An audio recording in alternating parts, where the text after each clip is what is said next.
Hello, everyone. This is Mary Curick with Frontrunners Innovate, and I have a familiar face, if you've been paying attention, Dave DeMarco, my co-host, here together with me today to interview our special guest, Rick Burtner. And Rick is the president and CEO of Propel GPS IoT LLC, and he's based out of Charlotte, North Carolina. So be still my heart. He's in my state. I love it. So we don't have to deal with long distance calls and stuff. And we're going to get to know him and understand sort of the use of AI and different technologies that he's using to solve some problems in the supply chain and logistics and healthcare space. And that is primarily what he and I have been talking about, because he knows I have this bend into healthcare. And hence the reason why we invited Dave DeMarco on as co-host, because he also bends in that direction as, I guess you call it the CEO. Are you the founder, Dave, of Material Health Strategy? Co-founder. Co-founder. That's what I thought. Yeah. Okay. So we have two gentlemen who have solutions in front of us. So I'm going to ask Dave as the co-host to share a little bit about what he's doing now so that you have a little bit of reference when he starts asking questions of Rick. So Dave, you got the floor. Well, thank you, Mary. And it's a pleasure to be here again, I must say. I've been looking forward to this for a while. As Mary said, I'm a co-founder of a consulting firm, Material Health Strategies. And we help most companies that are in the startup phase, not unlike Rick, to figure out how to grow, figure out how to punch above their weight in terms of awareness and brand in the market, and then how to excel at commercial operations. And I'm also on the board of a non-for-profit research organization called Cohen Veterans Bioscience that aims to literally map the brain to be able to bring therapeutics and diagnostics to the market that will help with traumatic brain injuries and PTSD. Nice. That's fantastic. I love that, Dave. And we're going to dive more into that at some point in time when we have a few minutes on, for an interview space to get you back and talk about that, at length. I think that's really important. So thank you for that, Dave. And Rick, so glad that we were able to kind of get you on and have this conversation with you to find out a little bit more about you, so people get to know you first, and then more about Propel. So if you'll share a little bit about your background, we're listening. Very good. It's great to be here. And presuming that my bio is available and out there, some of the tidbits that might not be on the bio would be worth sharing here in a few minutes. So I'm a fellow North Carolinian. I was born in Greensboro. So I'm a Tar Heel State person and a kindred spirit to you, Mary. Yeah. And a little bit of the insight should provide, I think, probably a few questions, but it's where my entrepreneurial spirit and passion comes and originate. So my mother and father split. So when I was pretty young, she moved us to Washington and that area up there. And I was introduced, it was through the Episcopal Church. She worked at the Washington Cathedral, and there was a boys' prep school outside of Philadelphia in Lancaster, Pennsylvania, where single parent families could send their sons off to this school with a headmaster and a heritage that instilled, faith, hard work. It was on a farm, so you worked half the day and went to school half the day, and you went to chapel 3 days a week. And you basically were exposed to people. If you didn't have a father actively in your life, it exposed you to some really strong, valued character people. And the Schreiner family, that's the legacy that formed and founded that school, has built something quite incredible. So at 13, when I was milking cows, early in the morning at 10 below to go to the barn and walk a half a mile, I probably didn't think much of the experience, but the discipline and getting to know the headmaster, the director of athletics, the wrestling coach that was our history teacher on a personal level. I speak with them now to those that are still with us and say, you were a father to me. You know, you were one of my fathers. And that experience helped me get to a university like Duke University and come to North Carolina. And through that, you know, I was blessed enough to have scholarships with the Navy ROTC and the Air Force ROTC. So I never could have gotten to a school like that, nor had the standing to financially pay for it without that experience and those role models. So the discipline and all of that. And you might say, how does that tie in with me being an entrepreneur? The man that started that back in the early 1900s was a heck of an entrepreneur with a passion for the values and the education that he brought them. You know, and I dare say a lot of children these days would never know what it's like to touch a cow and touch a pig kind of thing. But yeah, that hard work, I remember, and the lifelong friends that it created. When I graduated Duke, I joined Deloitte in Charlotte and spent 8 years there. And that was an incredible experience.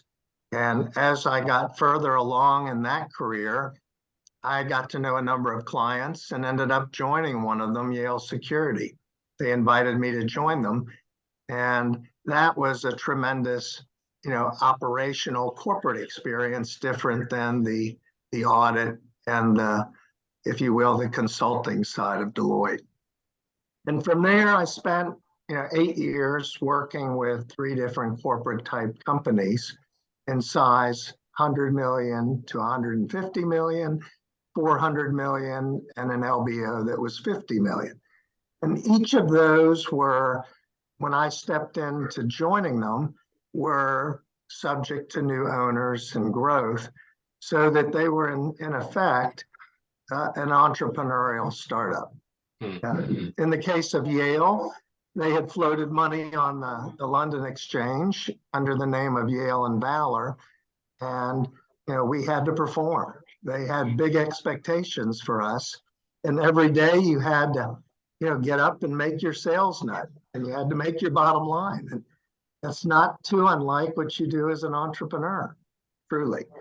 And the LBO, we all know when you're leveraged like that, you can't take naps in the afternoon or go on autopilot. So those were great experiences. And then I had the opportunity to join a biomed startup in Nashville.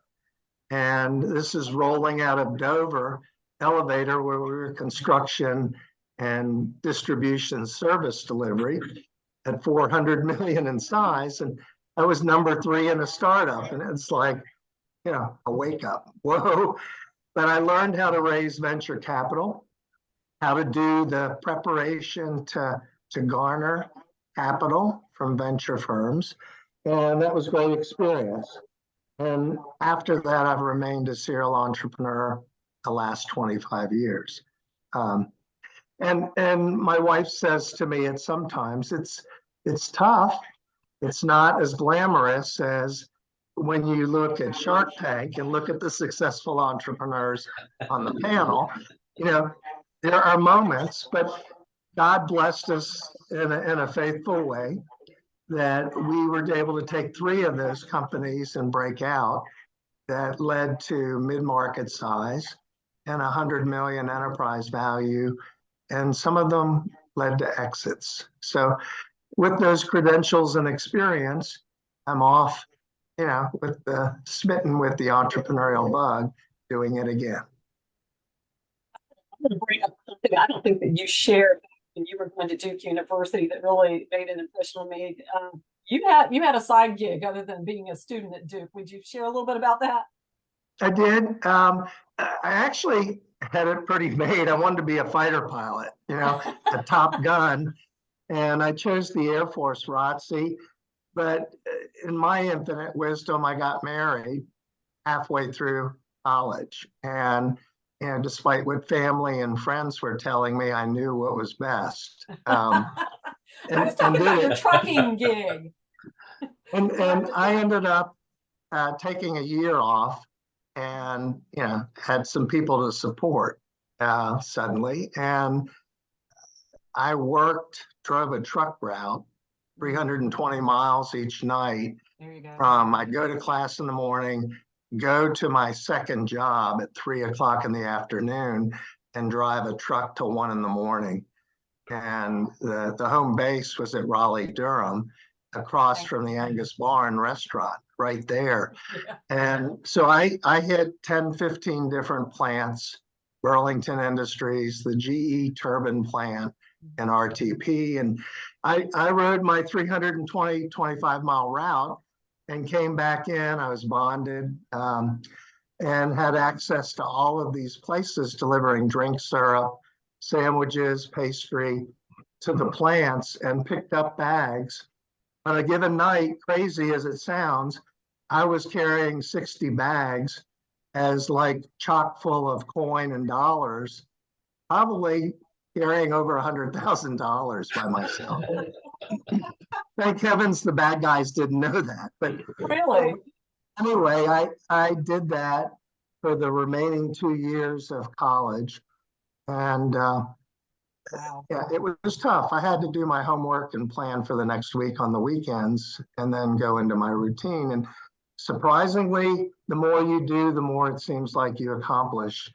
I made the dean's list and many of those last 2 years. So See, that stuns me. I can't even imagine going to a university like Duke and actually having a job that was that intense to boot. And that just shows your stick-to-itiveness and your self-championship there. I love that. Well, and my mother was worried to death that I wouldn't finish. And I said, Mom, all you have to do is come out here and figuratively ride with me for one night and see how, unfortunately, some of these people are just locked in to working in these mills, and the life they have to lead. That's inspiration to want to get back. To get back to finish college and move on. You do not have to worry about that. That's not a concern. But yeah, I'm proud of that fact. And if I hadn't gone to that prep school, I couldn't have done that. Yeah. And I graduated Duke at net with only $3,000 in student loans. Wow. That was pretty near impossible today to do. That is near impossible. I'm going to give it over to Dave in a minute, but I want you to now get us up to speed. Just share just a little bit about what you're doing now with Propel. First of all, start with when it was launched, the fact that it's on market, a little, if you'll share a little bit about that, and then what it is, what problem you're solving with that. Okay, so real quick first, though, after 25 years, when I left the corporate, even though they felt like they had entrepreneurial impetus behind them, LBO, acquisition, new owners, et cetera. Too many times we built some cool companies, but there was 80 million, 100 million of investment equity in those businesses. And I came on the scene with a team of people, and we only were given 10 million. In other words, 70 million had already been spent. And some of these companies didn't have any revenue at that point. And it's like, holy tamale. You talk about getting a trial by fire, now you've been given 10 million after 70 and told to go make it work by the VCs. And so I thought many a night and mused over beer with some of my, C-level contemporaries. What if we came in here with only 10 million? How much of a different picture would this be? And that was the impetus for starting Propel GPS. It was recent domain experience. I had been the CEO president of Skybits and gone to Numerex, and there were asset management companies and divisions that I was a part of. And so it was easy to make the, if you will, leap to starting Propel GPS at that point. And what we do is asset management for mobile assets and movable assets. So for the supply chain trucking industry, we let them know where critical assets are, which could be the load in the back. It could be a load of frozen pot pies. It can't go above freezing. It can be pharma for Pfizer. In the summer, when the back of the trailer gets to 130 or higher degrees, the pharma has to be kept at 70 and refrigerated or in that range. Otherwise, the efficacy of the drug is shot to heck. So we do that. The driver speed is part of it. And morphing from just that, we all know supply chain is in disarray. So there's a need for that, of course. And we've got a growing segment there that's hundreds of billion in size. But we also realized, and Amazon has made that in vogue, the last mile delivery, where they've now taken on their own delivery apart from FedEx, UPS, and the Postal Service. And from the depot, they've taken it to your door. Well, here at Propel, we took that a step further. And we said, especially in COVID, for critical medical equipment that might have come from the West Coast headed to Cuomo in New York when he was grandstanding saying, Mr. President, I need more ventilators. Those have to be sanitized. They have to be predictively maintained to meet with regulatory requirements. And we could track where that is en route, and we could track it from the depot in the vicinity of New York to the ultimate destination. But when it got to the hospital or a warehouse in New Jersey, in the case that this happened, loaded with ventilators, and he didn't even know it. So had he known it, of course, he probably wouldn't have embarrassed himself on the podium. And that's not a political statement, but it's making a real world case for what we do. Now we can take it from the back loading dock of the hospital and tell them where it is within the hospital. Within which floor, within which quadrant of the hospital, using our same software platform. So you don't have to close out of one and go do another, or you don't have to undergo the cost of the extra infrastructure of the other. It's one seamless platform, a similar kind of equipment, if not the same, and you leverage all of it for end-to-end tracking and sensor monitoring of your critical assets. It's huge. You can do it worldwide. Wow. Dave, I'm going to pass it over to you to see if you have any questions or comments right now. Well, thank you, Mary. Indeed, Rick, I do have a few questions. Fascinating. Let's start maybe just a little bit on the technology side. I know Propel will be compared to RFID, and I know there are some significant differences. What are those differences between Propel and RFID? So I'm going to take the last part of the question first, and then I'll come around to the other technical side of your question. But RFID, we all know it indirectly by walking through a scanner at an airport. When you have a monitor that you walk through, they have relatively perfect information about you while you walk through that scanner. But if you go to the other part of the airport and want to go buy something to eat, they don't have a clue unless you walk through another scanner what's going on. RFID is very localized. It's got high infrastructure cost, and a lot of hospitals, to use your point, don't use it because they've mentally written it off. And maybe the administration thought it was a cool investment, but it doesn't work for them because 90% of the time, you're not walking through the security scanner, in my example, you're around at the rest of the airport, the rest of the hospital. So that's a disadvantage. With us, it could be ported in the basement, in a storage closet, a critical piece of equipment. We can tell you where it is. Mm-hmm. We light up the whole hospital, and even with our software, link it to the building specs. So it's custom to that building. And we can tell you which room it's in, specifically. And you don't have to buy readers throughout the whole hospital, heavy infrastructure to do it. Now, how we do this, our wide area, I started the company and said, I'll be doggone if we're going to be one of those roadkill examples that spend 80 million and go and buy Miller Herman expensive furniture, and they don't focus on the customer and getting launched and getting a breakout mode.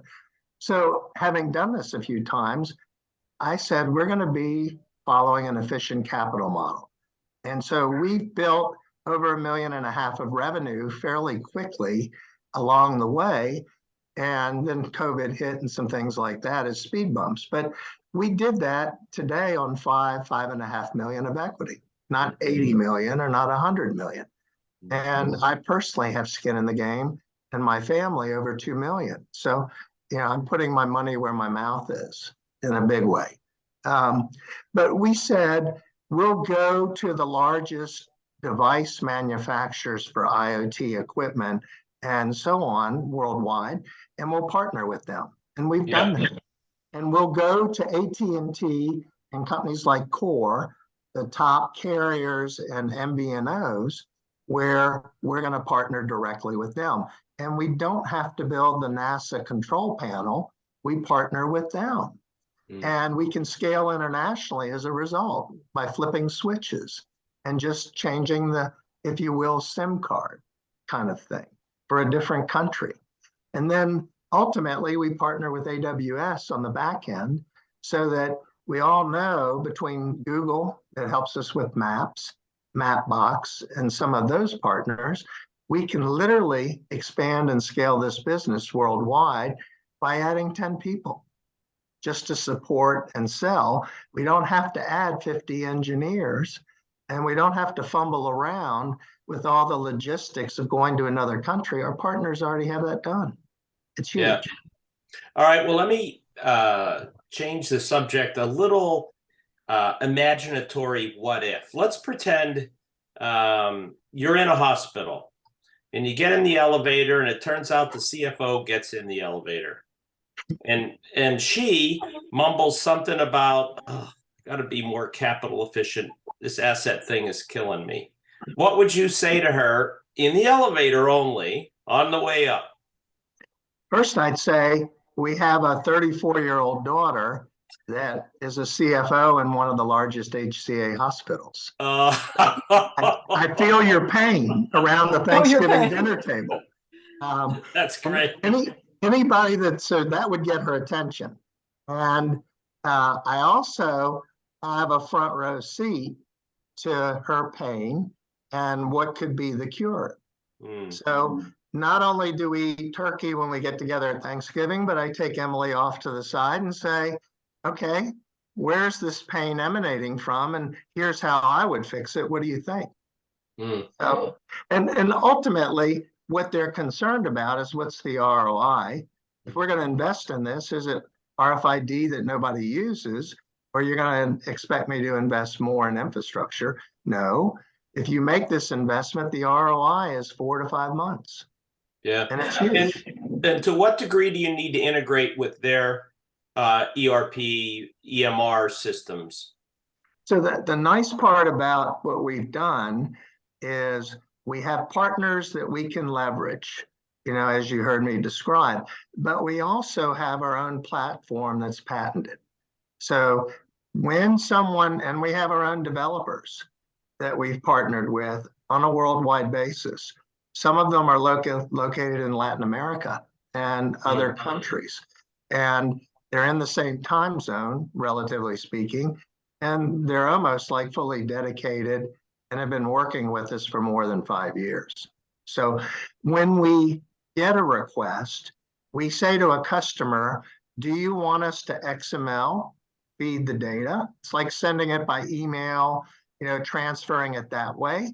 Or do you want us to do a more integrated approach, like setting up APIs, which are technical handshakes behind the scenes?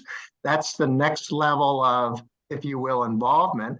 But we have people that can write APIs and speak the language. If they speak Spanish, API, so to speak, we have people that are ubiquitous that can speak Spanish, handshake. And then ultimately, to your question on this front, Dave, if they want to integrate fully, it takes longer, it takes a little bit of extra money, but we can do that. We have the developer capability and the partner capability.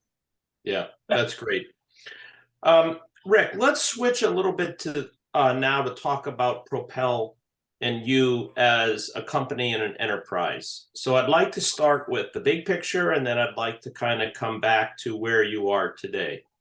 So paint for Mary and I in the audience, 5 years from now, you are very successful. You've been able to accomplish what you want to do, what your vision is.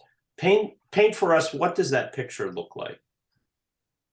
So a lot of people have said to me, just a quick 20-second intro to your question, why don't you retire? Why don't you teach?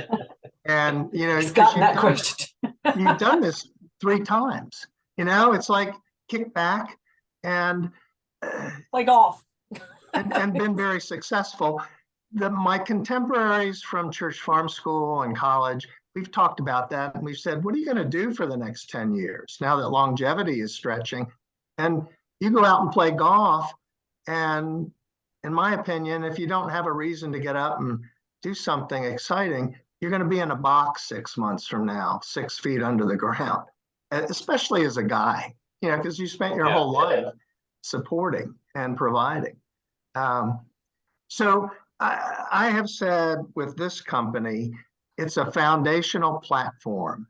When you bring cross-functional people, many of whom are waiting to quit their day job and join this company, because we're in a funding round, and I'm not going to be irresponsible to bring them on today until we finish that.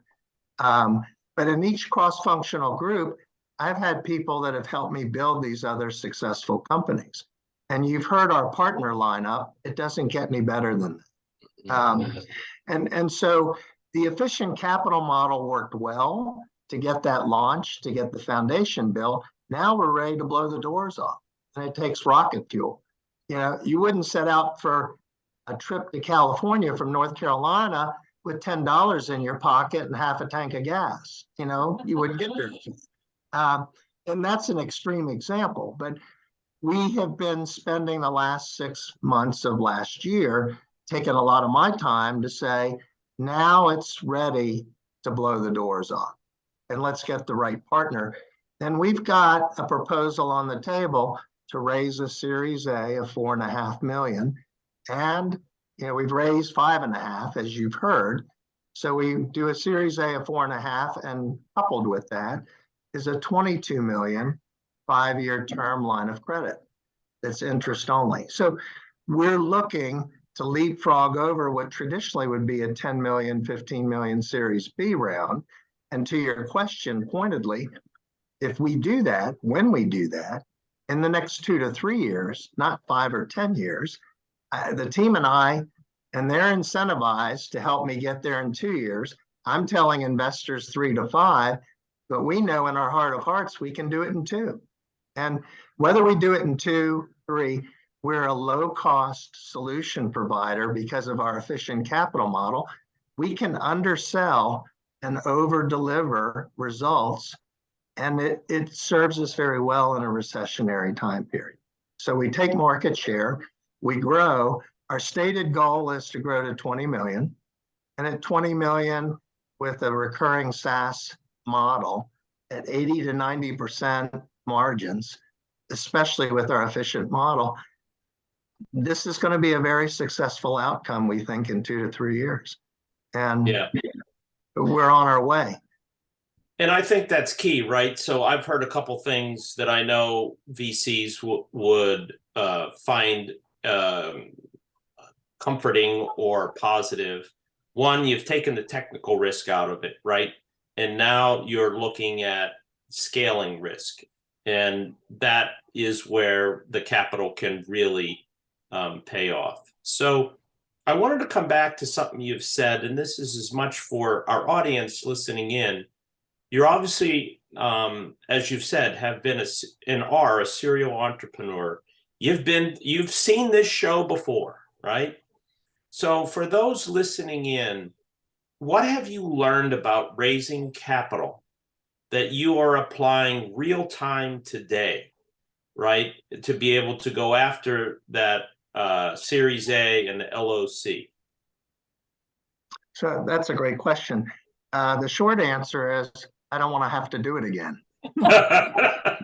And every entrepreneur would say that, but it's a rite of passage and you have to do it. And see, the years of experience, where someone has said, go back to Duke, where you've taught at the Duke Engineering School entrepreneurship, or go back to the Massey School in Belmont, where you've taught before, and do it again. It's like the best way to teach it is to go do it and show people and bring interns in. We've got interns with George Mason University that we've engaged. So, but if you can show them, it's far better in my view than teaching it. And to your point, leapfrogging over a Series B round. Initially, I set out to raise a 3 to 4 million Series A and a 10 million Series B. Think of the dilution that doesn't occur if you use this line of credit interest only in lieu of the Series B. So I've been looking, and believe it or not, a lot of VCs where our paths have crossed have said our fundamental, if you will, creed won't let us invest behind a debt deal like that as a follower. It has to be pure equity. But we get what you're doing, and we know that the returns by people coming in Series A potentially are going to be 8 to 10 times in 2 to 3 years. You're not going to get that in the stock market, investing and day trading even.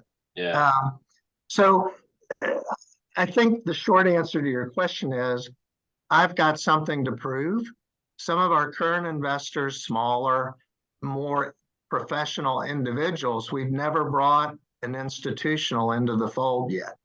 This will be a new experience for this company, not for me, because I wanted to get revenue. I wanted to have customers. I wanted to have partners so that when real money, big money came in, that we didn't spend it on burn rate and figuring it out. It's like you said, the only risk now is execution and scale. There's unknowns always, but if you have a big enough bank account, you can weather speed bumps like that. As long as you don't make stupid decisions along the way. Let me come back at that question in a different way. This is what I was thinking of in my mind, that we have in front of us an entrepreneur who's doing it for the first time, who is about ready to have a meeting with their first pitch with a venture capitalist for a Series A. What advice would you give that entrepreneur to be as successful as they could be? I would say handcuff yourself to an experienced entrepreneur, first of all, to know the ropes. If not, have them on your advisory board or board. I would also say to them, you better look Rick Burtner up, because one of the things that I want to do, we're going to be opening soon a Charlotte office once we close this round. And I plan to teach an entrepreneurship class at night in parallel. And for people that say, Rick, you can't do what you're going to do at the company and teach, it's like, let me tell you about my 55, 60-hour truck route. Yeah, there you go. You know, and it's like, I think I can handle it. But the point is, sign up for that class, audit that class. And for when I've done it before, it's been hard to deal with, but I will deal with it now. Students have come up to me and said, I got this business plan, I need your help. And at Duke, I had to jet set it back to DC, and I couldn't do it, over a pizza dinner after class. We were chewing the fat. So I would say this time, I'm going to use that as a feeder system, and we're going to have an office. And if someone says, I need help, I'm going to say, bring it on. And, within reason, if somebody's a dairy farmer, I probably would say I left that when I was 13 or 14. Yeah, there you go. I'm not into that again. But kind of your own highly capital efficient incubator in a way, really, which is pretty cool. Of sorts. And I can't do that for 1,000 people.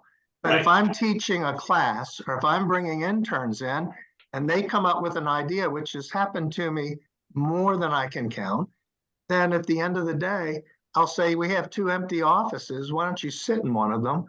And I'll give you some of the decks that I've used when I was brand new. I'll give you the deck of Propel that we've used. And if you have questions, walk down the hall, and there aren't any stupid or dumb questions. And But you better hook up with somebody that's done it before. If you walk in there, ain't gonna be pretty without some experience. All right, so Mary, I have one last question. It's a two-part question, actually. Rick, when you close your Series A, who is the next executive you are going to hire into Propel? And I'm not, well, the individual is fine, but it's really more for the audience. Like, is it the CFO, right? Is it a chief of technology? Is it head of commercial operations? Just interested in what your priority will be. So that's a great question. You can gather from some of the technical discussion, I've run each of the C-level jobs in my career and coming up as the CEO and in this company. So I'm hands-on, but I'm not a control freak. My style is consensus. With this round, we virtually have 9 people ready to quit their day job and join. Okay. In each functional group. COO, that's an IoT experienced person, developer, lead, sales, inside, outside sales, engineering, and finance. To finance, I'm not going to hire a CFO. A strong, accounting manager, controller. As the COO says, Rick, I think you and I could have backstopped the person and helped them. And why do we need a high-priced CFO when we need somebody to do certain dashboards, et cetera? So that's the plan there. On the CTO front, the normal knee-jerk expectation among a lot of investors, and I don't say that disrespectfully, would be to go hire a CTO. Well, I've got a lad that's very plugged in and versed with AWS. That's our system architect as an advisor on a retainer basis. And, we don't need a CTO right now. He's brilliant and he wants to be a CTO someday in his career. We're helping him with experience to get to his professional goal while he helps us. That's great. So my last question, Rick, is a little bit of a different one, but I also believe it's very important, and that is the culture of Propel. Something tells me you have strong feelings about the culture that you want to build, and I would be curious, and I know Mary would be curious to hear what kind of culture that is. I think that's a great question, and it's important. I'll answer that with 2 little snippet stories real quick. My wife worked at Apple for 10 years, and it was Apple Charlotte when they had a distribution hub and closed Chicago and closed Boston in favor of Charlotte. So it was a mega hub for Apple Computer. And she was there between 83 and 93 before they became a $1 billion company, you can imagine. Back when Apple used to throw family parties, Christmas parties, and it was par excellence. And the family was important, not that it isn't today, but she had things like a 5-year sabbatical for 6 weeks and a 10-year sabbatical. Those kinds of take care of people, run hard, play hard. She was in accounting and they had to close the books in 3 days, come heck or high water. And when Hurricane Hugo hit Charlotte and devastated the city with 100-mile-an-hour winds, unusual, they had to close the books with a generator in 3 days. And they chartered a plane to take the disc back to Cupertino in California. And she had to stay up till 2 a.m, but they rewarded that loyalty and hard work with play hard experiences. So I think that's one. The other is there's a lady in our company that beat cancer. And I don't want to get into her private situation, but it was the kind that took Patrick Swayze down. Wow. And she beat it. And we call her a miracle. And sometimes I want to slip and say you're a miracle baby, but she is, somebody special. And she's been with me 3 times. And when I recruited her to the Northern Virginia company after the Nashville business, I called her up and said, "What are you doing?" And I knew what she was doing. I had already checked it out. And she said, "I'm working at some bank in West Virginia and it's boring." And I said, "It's pretty cool what we did at Blue Star, the DSL Nashville company that grew like a rocket." And I said to her, "You don't really appreciate that fully until you don't have it anymore." And she said, "You're right about that." And I said, "Well, what would you say if I proposed you doing it again with me?" And it was a pregnant pause. And she said, "Are you serious?" And I said, "How about turn your 2-week notice in? And I've got a Northern Virginia company where we're doing it again." She cackled on the phone. That was her answer. That was her yes. And to answer your question, to wrap that question up, when she came to work, we had an employee, regular meeting. And so we had 30 plus people in the room. And I said, "We're going to run a marathon here. We're going to do things right, quality, have each other's back. But it's like the Olympics. When you run a marathon, it's a 4-minute mile. So you can't take naps and all this kind of stuff. You got to be on point. But it's going to be fun. You're going to be rewarded." And I said, "Here's somebody that was with me before, and here's what I did over this phone call." And she started cackling in that meeting the same way. And it was infectious. That is company culture that gets kick butt results. I can promise. Very cool. It gives me goosebumps to think about it. So it does. So and this company, she came down diagnosed with that cancer, and we said, "Do not worry about your job. We'll take care of you while you're fighting it." She had 12 hours of surgery at Vanderbilt to beat it. And it took her a while to come back, but her job was safe and insurance was safe. And the other part of culture, we have great benefits and take care of our people. And all of that 12-hour of surgery, she called me later and said, "Rick, do you know that my only out-of-pocket was $250? Wow. Over $100,000 of fees, $250. And she said, "Thank you." So, at companies, I've had wives of husbands come up and say, "I've told my husband if he ever thinks about leaving this company, he's dead meat." So, and that's a little example, but if you can create that kind of culture, I spent time with some FedEx people. I spent time, obviously, with Apple people, and they had great cultures early on in the day. Cool. And you can emulate that, and it works. So Dave, I know you've got to depart from us. Sorry, Rick, I just wanted to make sure Dave had kept his timetable, because I know he was needing to leave around 2:45, and that's where we're at. But so Dave, I just want to say thank you so much for being with us. Well, you're very welcome, and it's obvious the Propel's going to be a success. So I will be tuning in to watch you succeed. Well, I hope we can plug in with our common passion for the medical sector. Yeah, there we go. There's a lot to talk about there. Yeah, there's one piece to the puzzle that Rick didn't get to, is the fact that he's got a secondary, let's just say, project looming beyond Propel that will address diabetes. So there we go. We'll get him back at another time there, Rick. But I thought it was a wonderful conversation and just full of insights and interesting bits and pieces that, even all the conversations we've had that I didn't pick up on before. So this is great. I have one last question for you, because he asked one of the questions I usually ask. So you answered that already. But the last question I always ask in an interview is, who do you need to meet to help you move forward in what you're doing?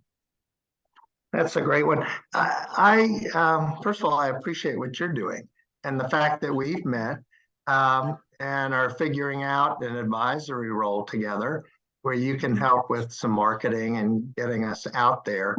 I'm excited about that, especially as a fellow North Carolinian. But I do want to teach, and it's easy for me to do it in Charlotte. So that is something I'm working on, and I do want to sit on a board that's synergistic with the company. And Dave may be a catalyst for that. Something in health, where we're headed with the equipment and asset management. But I think there's an opportunity with IoT and our backbone someday in the future to help people stay at home 5 years longer and avoid the system, so to speak, avoid the expensive nursing home.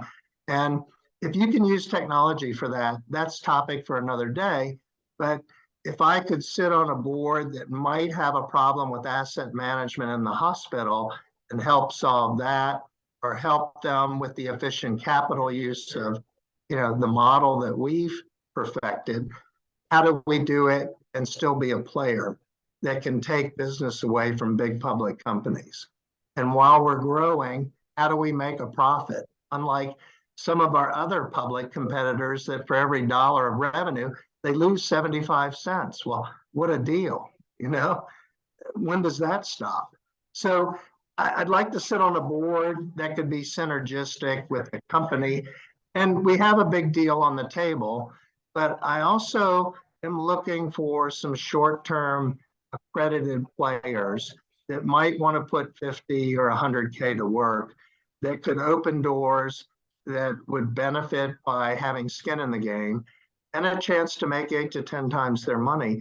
And not really so much for the money's sake, but that if we're going to work together and build the next 10 years together as the next phase of my pivot in my own career, I don't plan to retire and take up golf, although I love the game. I never get to play it enough to put 3 strokes together that make a decent handicap, because I'm busy with this other stuff. But so I think if I can put together a collage of people that let me teach to the model you heard me describe down the hall, that brings interns in, it lets me sit on a board or two. I think I can handle and juggle several things, as I've proven. But the idea is that we could help one another. And if there's somebody in Charlotte in particular, or the North Carolina area, that says, heck yeah, I want to be a part of this, we're like-minded for the next 5, 10 years of your ride, I want them to come to me in 2 to 3 years and say, thank you for letting me invest 100,000. The stuff's worth $1 million now. That's perfect. That's perfect. Well, this is interesting. And as you were talking, I wrote down an actual name. So when we get off record, I want to share that with you. So I'm going to say goodbye to everybody else and tell them, if you're watching this on YouTube, go to www.frontrunnersinnovate.com, where you'll get this interview and some information that Rick will share with us, so that you'll know how to connect with him, to see his website and a little bit of his bio and any other information he'd like to provide. It will be there. It will not be on YouTube. So you have to go to the website. So I want to say thank you again, Rick. Stay on with me after we get off record. And I want to say thank you to everybody else for watching. Thank you. Likewise. Thank you. Bye.